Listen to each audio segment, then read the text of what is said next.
स्वागत है आपका आज की एक नई वीडियो में। आज हम एक बहुत ही इंटरेस्टिंग टॉपिक पे बात करने जा रहे हैं। ये टॉपिक है आत्मा का। लास्ट वीडियो में हमने उपनिषदों पे बात करी थी। उसी लेगेसी को आगे ले जाते हुए आज हम बात करते हैं आत्मा पे। उपनिषद आत्मा के ज्ञान पे बहुत जोर देते हैं और इसलिए हमारे लिए ये महत्वपूर्ण हो जाता है कि हम इस टॉपिक पर बात करें। ये टॉपिक एक वीडियो में कवर नहीं किया जा सकता, इसलिए मैं इसको और एक या दो वीडियोज में समाप्त करने की कोशिश करूंगा। और एक बात, आज की वीडियो में मैं कई बार आत्मा, स्वयं और जीवात्मा को इंटरचेंजेबली यूज करूंगा। आप यही समझे कि ये एक ही विषय है। हम फ्यूचर में कभी इस पे डिस्कशन करेंगे कि इनमें क्या अंतर है। तो आइए शुरू करते हैं। अगर मैं आपसे पूछूं कि क्या आप एग्जिस्ट करते हैं, तो शायद आप कहेंगे कि यह कैसा क्वेश्चन है। बस यहीं हम आत्मा को समझने में चूक जाते हैं।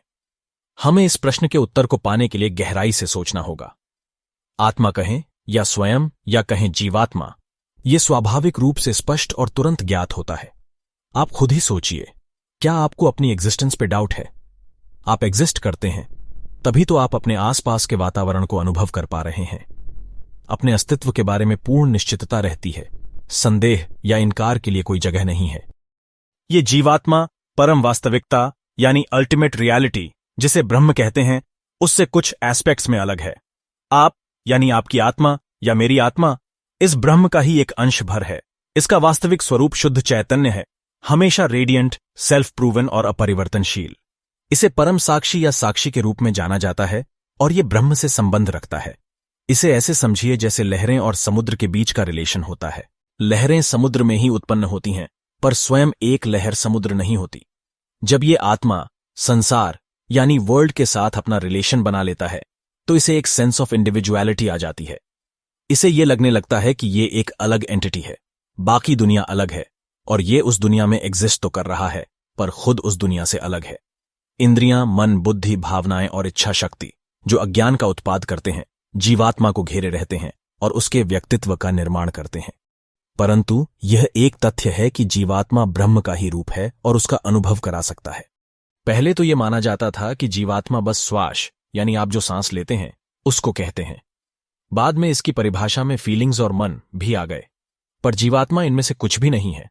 शंकराचार्य जी बताते हैं कि जीवात्मा तो इन सब से परे है। जीवात्मा के होने से हमें इनकी अनुभूति होती है। मतलब ये कि जीवात्मा ही है जो श्वास, मन, बुद्धि आदि का अनुभव करता है। ये स्वयं वो सब नहीं है। ये खुद विषय के रूप में कार्य करता है, ज्ञान रखता है, अनुभव करता है और वस्तुओं को प्रकाशित करता है और अमर और अपरिवर्तनशील रहता है। जब हम कहते हैं कि ये वस्तुओं को प्रकाशित करता है, तो इसका मतलब ये है कि इसके होने की वजह से ही वस्तुओं का अस्तित्व है। अगर ये नहीं होगा तो वस्तुओं का अनुभव कौन करेगा? अगर जीवात्मा नहीं हो तो सारा ब्रह्मांड सिर्फ एक प्राण रहित और चेतना रहित पिंडों का कलेक्शन ही है और कुछ नहीं। अनुभव करने वाला ही इनको अस्तित्व प्रदान करता है। उपनिषदों में अपने आप को जानने पर बहुत जोर दिया गया है। जिसे हम सेल्फ रियलाइजेशन कहते हैं, वही स्वयं का ज्ञान है। इससे रिलेटेड एक बहुत ही रोचक कहानी हमें छांदोग्य उपनिषद में मिलती है। इस कहानी में इंद्रदेव और प्रजापति, जिन्हें ब्रह्मा जी भी कह सकते हैं, उनके बीच के वार्तालाप को दर्शाया गया है। इस वार्तालाप में इंद्रदेव की क्यूरियोसिटी दिखाई गई है।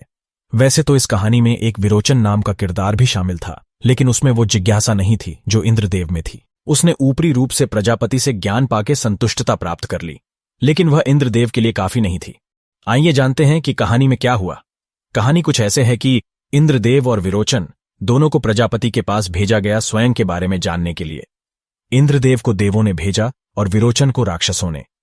प्रजापति ने इन दोनों को 32 वर्षों के लिए तपस्या करने भेजा, ताकि ये दोनों इस रहस्यमय ज्ञान को समझने के लायक हो जाए। जब दोनों ने अपनी तपस्या पूरी कर ली, तो वे दोनों फिर से प्रजापति के पास गए। प्रजापति ने स्वयं का ज्ञान देना शुरू करा। उन्होंने उन्हें सिखाया कि स्वयं वह है जो दूसरे की आंख, पानी या दर्पण में देखने पर दिखाई देता है। विरोचन बस इतने से ही ज्ञान से संतुष्ट हो जाता है और वहां से चला जाता है। इंद्रदेव इससे संतुष्ट नहीं होते। उन्होंने सवाल किया कि आत्मा कैसे केवल शरीर का रिफ्लेक्शन हो सकता है, या स्वयं कैसे शरीर के साथ पहचाना जा सकता है। इंद्र ने निष्कर्ष निकाला कि यदि शरीर नष्ट होता है तो स्वयं को भी नष्ट होना चाहिए, परंतु स्वयं तो अपरिवर्तनशील और अक्षय यानी इमॉर्टल है। असंतुष्ट इंद्रदेव अपनी शंकाओं और कठिनाइयों को व्यक्त करने के लिए प्रजापति के पास लौट आए। प्रजापति ने तब उन्हें सिखाया कि स्वयं वही है जो स्वप्न में स्वतंत्र रूप से विचरता है और सोते समय सपनों को अनुभव करता है। इंद्र को अभी भी संदेह था। उन्होंने सोचा कि स्वप्न देखने वाला स्वयं जरूर शरीर के दोषों से अप्रभावित रहता है, पर सपनों में भय, आतंक और दर्द का अनुभव तो करता ही है। सोचिए जरा, जब कभी भी आप कोई डरावना सपना देखते हैं तो वह कितना असली प्रतीत होता है और अनंत भय को जन्म देता है। तो बस इंद्र ने भी यही सोचा कि अगर स्वयं ब्रह्म का अंश है तो फिर भयभीत होने वाला स्वयं तो नहीं हो सकता। कुल मिला के इंद्र को इससे भी कोई संतुष्टि नहीं मिली और उन्होंने अपनी शंकाओं को साझा करने के लिए फिर से प्रजापति से संपर्क किया। इस बार प्रजापति ने उन्हें सिखाया कि गहरी स्वप्नहीन नींद का भोक्ता स्वयं है। स्वप्नहीन यानी बिना किसी सपने की नींद वो नींद होती है जो ज्यादातर छोटे बच्चों को ही आती है। जैसे जैसे हमारी आयु इंक्रीज होती है वैसे वैसे हमें सपनों वाली नींद ज्यादा आने लगती है। आप इस बात से अग्री करेंगे कि गहरी और स्वप्न रहित नींद में आपको समय का पता ही नहीं चलता और बहुत आनंद आता है। तो अब प्रजापति इंद्र को बता रहे हैं कि बिना सपने वाली नींद का अनुभव करने वाला ही स्वयं है। हालांकि इंद्र को फिर से कठिनाइयों का सामना करना पड़ा, क्योंकि गहरी नींद में स्वयं को महसूस किए जाने के लिए कोई साधन ही नहीं है। बिना सपने की नींद में आपका कोई शरीर नहीं होता। तो इंद्र को यह उलझन हुई कि स्वयं को पहचाने कैसे। इंद्र ने एक बार फिर अपनी चिंता व्यक्त की। प्रजापति इंद्र की क्षमता से प्रसन्न होकर अंत में सच्ची शिक्षा प्रदान करते हैं और वे कहते हैं, शरीर स्वयं नहीं है, हालांकि यह स्वयं के लिए मौजूद है। स्वप्न के अनुभव स्वयं नहीं है, हालांकि उनका अर्थ केवल स्वयं के लिए है। स्वयं जागृत, स्वप्न और निद्रा अवस्थाओं से परे है, पर इन सब का आधार है। यह सार्वभौमिक यानी यूनिवर्सल, सत्य यानी ट्रूथ और पारलौकिक यानी ट्रांसेंडेंटल है। इसके भीतर संपूर्ण ब्रह्मांड निवास करता है। यह अमर, स्वयं प्रकाशित, स्वयं सिद्ध और किसी भी संदेह यानी डाउट या खंडन यानी डिनायल से परे है। उल्टा, स्वयं खुद ही वो सिद्धांत है जो संदेह, खंडन और विचारों को संभव बनाता है, और यह अंतिम विषय है जो कभी भी एक वस्तु नहीं बन सकता है। आपने इंग्लिश में सब्जेक्ट और ऑब्जेक्ट के बारे में सुना होगा। लास्ट लाइन यही कह रही है कि स्वयं सब्जेक्ट ही रहता है और कभी भी ऑब्जेक्ट नहीं बनता।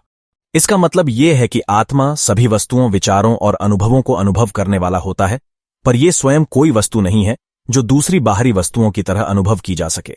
यह वस्तुओं से अलग है।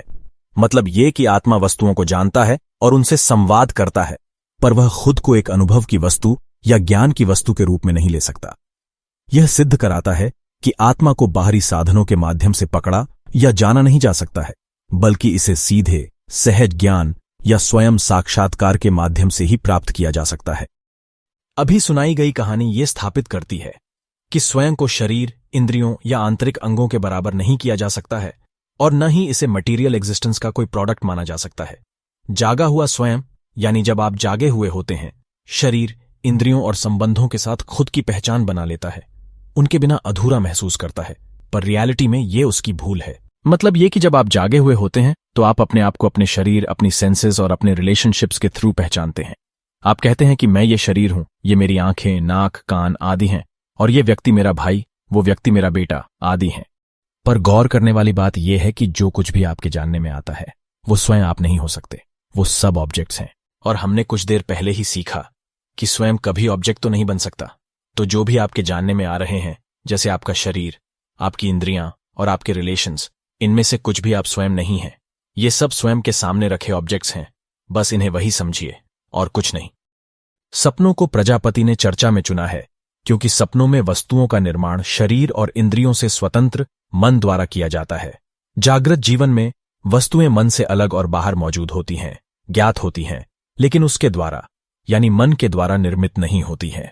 अब होता क्या है कि इंद्रियां बाहरी वस्तुओं से जब जागी हुई अवस्था में इंटरैक्ट करती हैं तो वे मन पे उन वस्तुओं की छाप लगा देती हैं। एक तरीके से अब ये मन की हेल्प कर रही हैं आपको रात में सपने दिखाने के लिए। इन छापों को मन तब ऑर्गेनाइज करता है, अर्थ प्रदान करता है और कलेक्ट करता है। सपनों में मन अकेले काम करता है और काल्पनिक वस्तुओं का निर्माण करता है। अब अगर आप स्वयं को शरीर से अलग नहीं मानते तो स्वयं तो दो हो गए, एक जागृत अवस्था वाला और एक सपने में जो आपको शरीर मिलता है वो वाला। इसका मतलब तो ये हुआ कि स्वयं परिवर्तनशील है, जो कि नहीं हो सकता।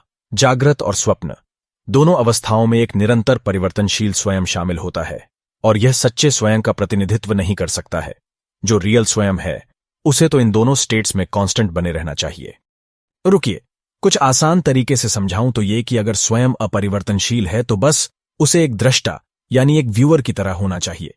जैसे जब आप अपने क्लोथ्स चेंज करते हैं तो आप बस एक दृष्टा की तरह ये देखते हैं कि आप नहीं बदल रहे, बस आपके क्लोथ्स बदल रहे हैं। तो ऐसे ही असली स्वयं वो है जो ये देख रहा है कि जागृत और स्वप्न दोनों ही अवस्था में बस उसके शरीर बदले हैं, वस्त्रों की तरह, पर वह खुद वो वस्त्र या शरीर नहीं है।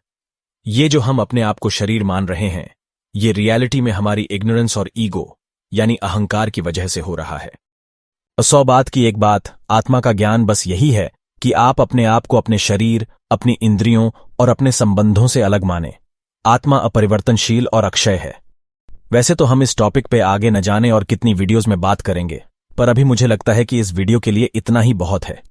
अगली वीडियो में हम डिस्कस करेंगे कि कुछ प्रसिद्ध उपनिषदों ने आत्मा के बारे में क्या कहा है और फिर इस डिस्कशन को समाप्त करके अगले टॉपिक पे चलेंगे। आपका इस वीडियो को देखने के लिए धन्यवाद। हो सकता है कि यह वीडियो जरा कॉम्प्लेक्स हो गई हो। आपसे रिक्वेस्ट है कि आप इसे फिर से देखें अगर आपको यह पहली बार में समझ नहीं आई है तो। हमने तो आत्मा के बारे में सिर्फ एक छोटी सी वीडियो में बात कर ली, पर इस नॉलेज को समझने में साधकों को कई वर्ष लग जाते हैं। इसलिए हमें निराश न होकर बस टॉपिक्स को समझते चलना है। चलिए, मैं मिलता हूं आपसे अगली वीडियो में। तब तक के लिए नमस्कार।